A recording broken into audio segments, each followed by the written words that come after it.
नमस्कार साथियों, जय श्री राम। कैसे आप सभी का स्वागत करते हैं।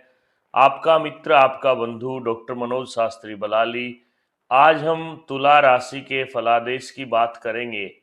तुला राशि जिसके अंदर 9 अक्षर आते हैं, रा री रू रे रो ता ती तू ते। 9 अक्षरों से जो भी नाम शुरू होते हैं वो तुला राशि के अंदर आते हैं। आज हम तुला राशि का फलादेश करेंगे 2026 का। अंग्रेजी वर्ष 2026 में 12 महीनों में अलग अलग ग्रहों का प्रभाव, उतार चढ़ाव जो भी देखने को मिलेगा वह इस वीडियो में आपको पूर्ण रूप से बतलाया जाएगा। आप शांति से वीडियो को पूरा देखें। हम आपको बार बार कहते हैं कि वीडियो सुनने देखने से लाभ नहीं मिलता, उपायों को जीवन में धारण करें। जितने भी उपाय बतलाए जाएं उनको आप ये समझिए कि गुरु वाक्य जनार्दन, ब्रह्म वाक्य जनार्दन, अर्थात गुरु का या ब्रह्म का, ब्राह्मण का क्या हुआ वाक्य है उसको आदेश समझ करके अगर आप आगे बढ़ते हैं तो निश्चय ही आपको लाभ होगा। अगर आप हल्के में लेकर के डाइवर्ट या कर देते हैं या भूल जाते हैं, दिमाग से निकाल देते हैं, तो उसका लाभ नहीं मिलेगा। अतः पूरी बात को सुनने के बाद उसके ऊपर आप अमल करें, उसको अपने जीवन में धारण करें। तो आज हम बात करते हैं कि तुला राशि का जनवरी का महीना कैसा रहेगा। गुरु की दृष्टि राहु 5वें रहने से शुभ अशुभ दोनों प्रकार के मिश्रित फल प्राप्त होंगे। व्यवसायिक क्षेत्रों में धन लाभ होगा। बनते कामों में विघ्न बन सकता है। धन का खर्च होगा। पारिवारिक परेशानी आपको परेशान कर सकती है। अतः आप विशेष रूप से गाय की सेवा करें और हो सके तो सफेद गऊ का आप पालन करें या गौशाला में सफेद गऊ के आगे कुछ ना कुछ डालते रहें। यह जनवरी का महीना और उसका फलादेश। अब बात करते हैं फरवरी का। फरवरी का महीना 5 फरवरी से शुक्र 5वें स्थान में आएगा। शुक्र राहु के साथ पंचम भाव में होने से आपको धन की प्राप्ति तो हो जाएगी, लेकिन कभी कभी मानसिक स्वास्थ्य बहुत खराब रह सकता है। 12 फरवरी के बाद आपकी कोई व्यापारिक यात्रा बन सकती है। हाँ, आपको सबसे जरूरी बात यह ध्यान रखनी है, जहां पे आप काम करते हैं वहां पर आपका कुछ आपसी मत भेद या मन मुटाव हो सकता है। पूरे ध्यान से रहें। और उपाय विशेष रूप से आपको इस राहु को या पंचम भाव को मजबूत करने के लिए हनुमान चालीसा का पाठ साल के प्रारंभ से ही करना चाहिए। गौशाला में सेवा देनी चाहिए। मार्च का महीना तीसरा महीना है। सुख साधनों में वृद्धि होगी। राहु 5वें होने से संतान संबंधी चिंता, जो पारिवारिक चिंता चल रही है वह और बढ़ सकती है। भागादौड़ यात्रा बढ़ सकती है। तारीख 1 से 25 तक शुक्र उच्च स्थिति में होने से मंगल कार्य तो आपके घर में हो सकते हैं। अतः मार्च के महीने में आपको सुंदरकांड, संकट मोचन, राम रक्षा स्तोत्र या रामचरितमानस की मुख्य मुख्य चौपाइयों से हवन करना चाहिए या करवाना चाहिए।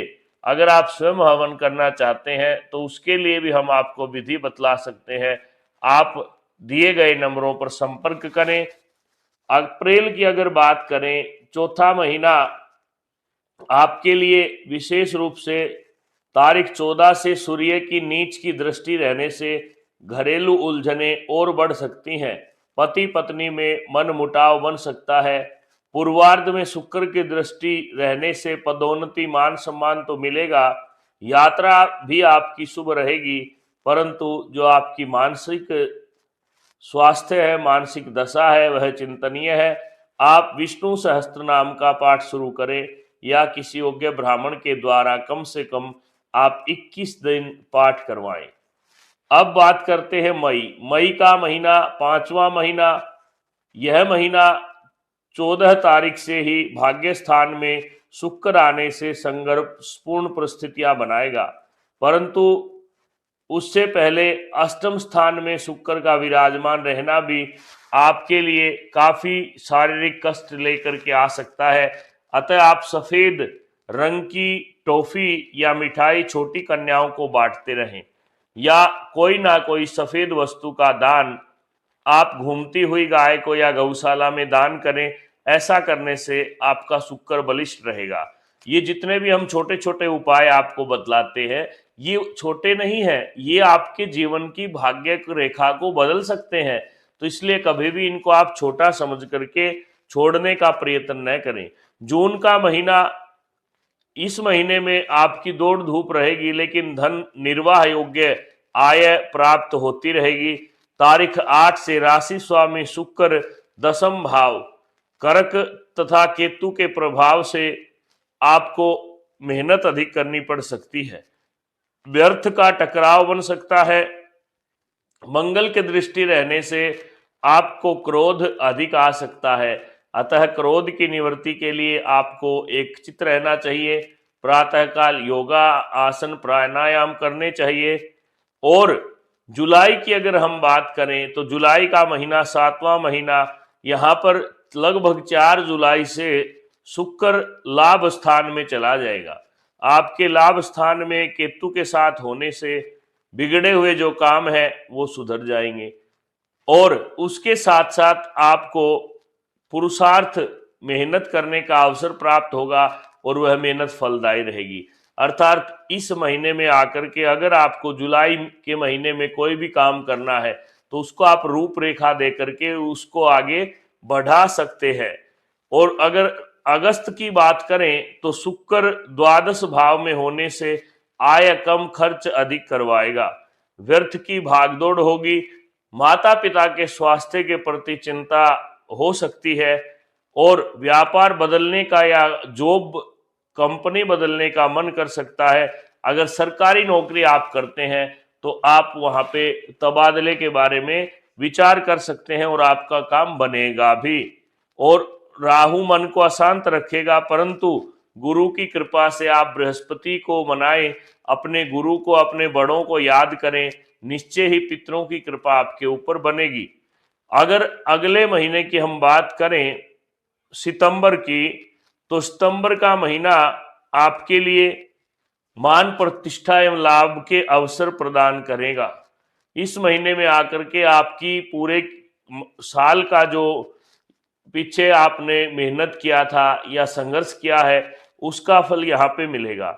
और किसी नजदीक के प्रियजन के समस्या बन सकती है।